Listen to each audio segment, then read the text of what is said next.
আসসালামু আলাইকুম ভিউয়ার্স, সাইদাস রন্ধন বিলাস থেকে আমি সাইদা আবারও চলে এলাম অসাধারণ একটি রেসিপি নিয়ে। দর্শক, আজ আমি রান্না করব বিয়ে বাড়ির শাহী চিকেন রোস্ট।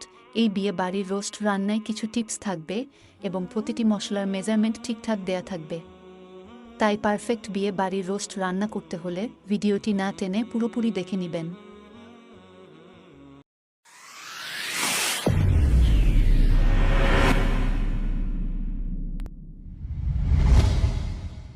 বিয়ে বাড়ির শাহী চিকেন রোস্ট রান্নার জন্য এখানে আমি 3টি সোনালী মুরগি নিয়েছি। মুরগিগুলো 700 থেকে 800 গ্রামের মধ্যে নিয়েছি। এগুলোকে পরিষ্কার করে ধুয়ে লবণ মাখিয়ে রেখেছি। পরিমাণ মতো সাদা তেল দিয়ে দিলাম। তেল গরম হলে 3 পিস মাংস ছেড়ে দিলাম। এবার মাংসের এক পাশ ভাজা হয়ে এলে উল্টে দেব। এভাবে সব মাংসগুলো হালকা গোল্ডেন কালার করে ভেজে তুলে নেব।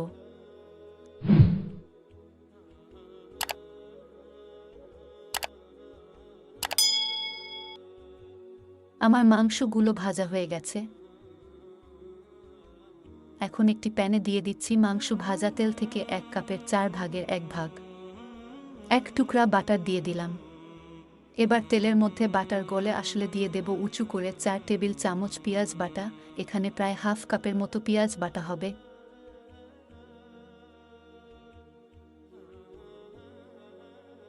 পেঁয়াজের কাঁচা গন্ধটা চলে গেলে দিয়ে দিচ্ছি 1.5 টেবিল চামচ রসুন বাটা, 1.5 টেবিল চামচ আদা বাটা। পেঁয়াজের সাথে আদা রসুনগুলো কয়েক সেকেন্ড ভেজে নেয়ার পরে এখানে দিচ্ছি 4 টুকরা দারচিনি, 5-6টা লবঙ্গ, 6-7টা এলাচ থেতো করে, 3টা তেজপাতা ছোট করে কেটে দিলাম। গরম মশলা আদা রসুন পেঁয়াজের সাথে কয়েক সেকেন্ড ভেজে নেয়ার পরে সুন্দর একটা অ্যারোমা বের হবে। তখন এখানে দিয়ে দেব 1 চা চামচ মরিচের গুঁড়া, 1 চা চামচ ধনিয়ার গুঁড়া, 1 চা চামচ কাশ্মীরি মরিচের গুঁড়া, 1 চা চামচ গরম মশলার গুঁড়া। কাশ্মীরি মরিচের গুঁড়া আমি দিয়েছি কালারের জন্য, আপনারা এটা স্কিপ করতে পারেন। মশলাগুলো আদা রসুন পেঁয়াজের সাথে ভালোভাবে মিশিয়ে নিয়ে এর মধ্যে দিয়ে দিচ্ছি 1.5 কাপের একটু কম ফেটিয়ে রাখা টক দই। টক দইটা আমার ঘরে তৈরি করা। আরও দিচ্ছি 1 চা চামচ লবণ। যেহেতু আমরা রোস্ট ভাজার সময় কিছুটা লবণ মাখিয়ে ভেজে নিয়েছি, তাই 1 চা চামচ লবণ দিয়ে দিলাম। প্রয়োজন হলে পরবর্তীতে চেক করে দেয়া যাবে। মশলাগুলো ভালোভাবে কষিয়ে নেব। মশলাগুলো কষানো হয়ে গেলে আমি আগেই 100 গ্রাম করে কাজু বাদাম ও কাঠবাদাম এবং 25 গ্রাম কিশমিশ গরম পানিতে ভিজিয়ে অল্প পানি দিয়ে পেস্ট করে রেখেছিলাম। এবার এগুলো দিয়ে দিচ্ছি।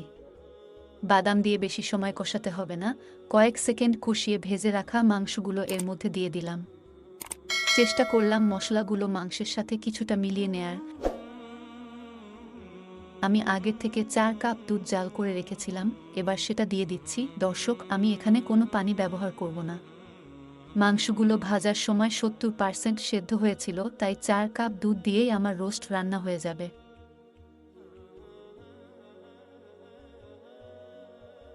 আমি আগে থেকে পেঁয়াজ বেরেস্তা করে রেখেছিলাম, সেখান থেকে 1 কাপ পেঁয়াজ বেরেস্তা দিয়ে দিলাম।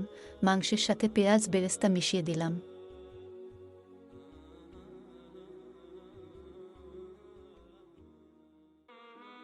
এক টেবিল চামচ চিনি দিয়ে দিলাম। আপনারা চাইলে কম বেশি করে নিতে পারেন, তবে আমার কাছে এটাই পারফেক্ট মনে হয়েছে। এবার ঢাকনা দিয়ে অপেক্ষা করব 3 মিনিট। এ সময় চুলার জাল মিডিয়াম লোতে রাখব। 3 মিনিট পরে ফিরে এলাম। ঢাকনা খুলে উল্টে পাল্টে নেড়ে দিলাম। এভাবে একটু পরে পরে নিচ থেকে নেড়ে দিতে হবে। বাদাম বাটা যে কোনো রান্নায় ব্যবহার করলে পাতিলের নিচে থেকে খুব দ্রুত লেগে যায়, তাই বারবার হাতা দিয়ে নেড়ে দিতে হবে। আমার শাহী বিয়ে বাড়ির রোস্ট রান্না প্রায় হয়ে গেছে। এখন 1 টেবিল চামচ ঘি, 1 চা চামচ কেওড়ার জল দিয়ে ভালোভাবে মিশিয়ে দিলাম।